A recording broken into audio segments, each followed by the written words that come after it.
No doubt sports are dangerous, exciting, and require a lot of endurance, strength, dedication, and a will-to-win spirit. But let's be honest, how dangerous could it be? Turns out, not all sports were created equal when it comes to danger, and there are some athletes who genuinely put their lives on the line every time they compete. In today's video, we've collected for you the craziest and most dangerous sports in the world. Let's get it on! Russian slap competition. Very! What began as a sideshow during the European strongman and weightlifting competitions has now become an internet sensation and a grueling endurance sport. Originating in Russia to demonstrate the great strength and pain tolerance of the competitors, the slap competition is very simple. Two men face each other and trade slaps until one is either knocked out or surrenders, with blocking or ducking the hit being against the rules. Finally, getting slapped at the bar after all those bad pickup lines may just pay off. The sport has its obvious dangers of concussion and loss of consciousness. This is well known, and the referees carry smelling salts to rouse slap recipients back to full consciousness after each hit, just to see if they're up for more.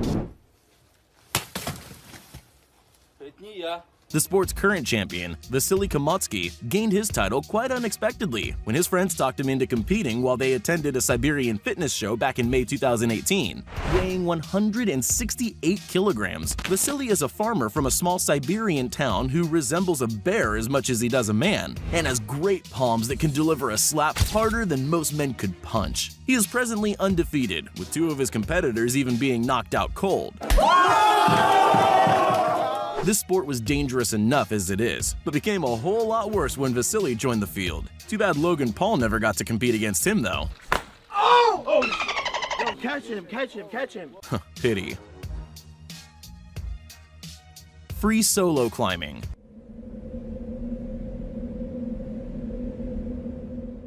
Bouldering and rock climbing are challenging and dangerous sports that require enormous physical strength, concentration, and planning to scale a wall or mountain. Even with a plethora of safety equipment, such as ropes, pins, and harnesses, there have been many deaths from falls. So take that, remove any and all safety equipment, and you have one of the most dangerous sports in the world. Free solo climbing. With nothing but their own strength, these climbers scale heights far beyond any survivable limits should they slip, fall, or even just get tired. The first recorded free solo climb occurred in 1869, when a man named John Muir climbed the cathedral peak of the Yosemite National Park. Since then, there have been hundreds of deaths as hopeful climbers aspired to the fame that comes from braving the risks, but then fall from great heights. One climber that has achieved that fame is Alex Honnold, minus the falling part. This 34-year-old American daredevil received worldwide fame when he became the first person to free solo climb the El Capitan cliff face in Yosemite National Park. Not only did he complete the climb entirely by himself and with no safety equipment, but he did the climb that normally takes professionals multiple days to complete in just under 4 hours. Other climbers have branched away from mountains, like Alain Robert, also known as the French Spider-Man, who's better known for free solo climbing skyscrapers all over the world. Not only does he risk certain death, but is also regularly arrested at the conclusion of his climbs. Slacklining. Slacklining is similar to tightrope walking. The athlete must balance and walk along a length of thin webbing that is tied between two anchors. Tightrope walking sounds hard enough, but slacklining differs, as the webbing is held with far less tension between the anchors, meaning the wire you're walking on will bounce, stretch, and move as you travel across it, kind of like walking across a bridge made on an ultra-thin trampoline. While many slackliners will practice their technique close to the ground or above water, the pinnacle of this sport is what they call highlining.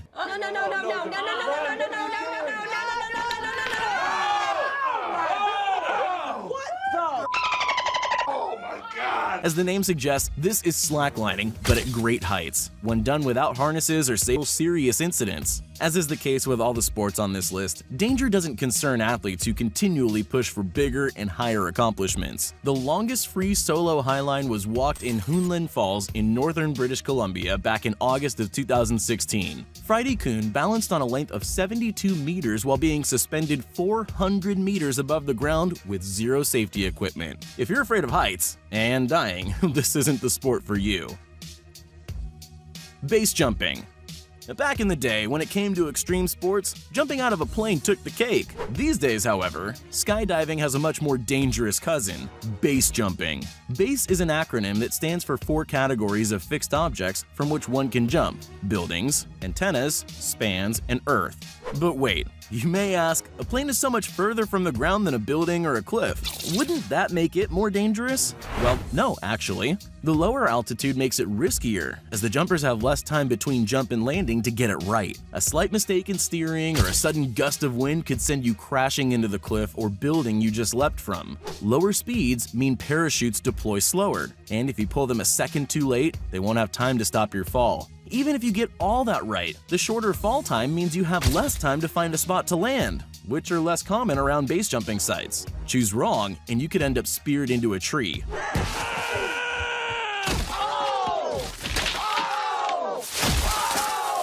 Or into a lake buried beneath the parachute. Because of all these reasons, it shouldn't be any surprise that there have been 328 recorded base jumper deaths between 1981 and 2017. Mixed martial arts. Mixed martial arts is a full-contact combat sport, made most famous by the UFC's rise in popularity across the last decade. Despite the recent surge, MMA has existed in one form or another since the early 1900s. Originally promoted as a competition to find the most effective martial arts for unarmed combat, competitors from different fighting styles were pitted against one another with relatively few rules. These disciplines include kickboxing, Muay Thai, karate, taekwondo, and judo, to name just a few. Since its early days, the rules of MMA have changed significantly to allow it to become a more mainstream and regulated sport. Today, individual fighters incorporate several different martial arts into their style, along with fingerless gloves to protect fists and limit cuts. Weight classes and time limits were established, with the addition of referees to enforce stoppages or victories. Despite these implemented safeguards, MMA is still one of the most dangerous of all martial arts, as there have been 7 deaths in the past 12 years from professional fights, each arising from head and brain trauma. Even when there isn't a fatality, it isn't rare to see a fighter bleeding heavily from the head, with a fractured wrist, laid out with a concussion, or with a broken bone. Locking 2 highly trained fighters in a cage together? Of course it's going to be a dangerous sport. Boxing.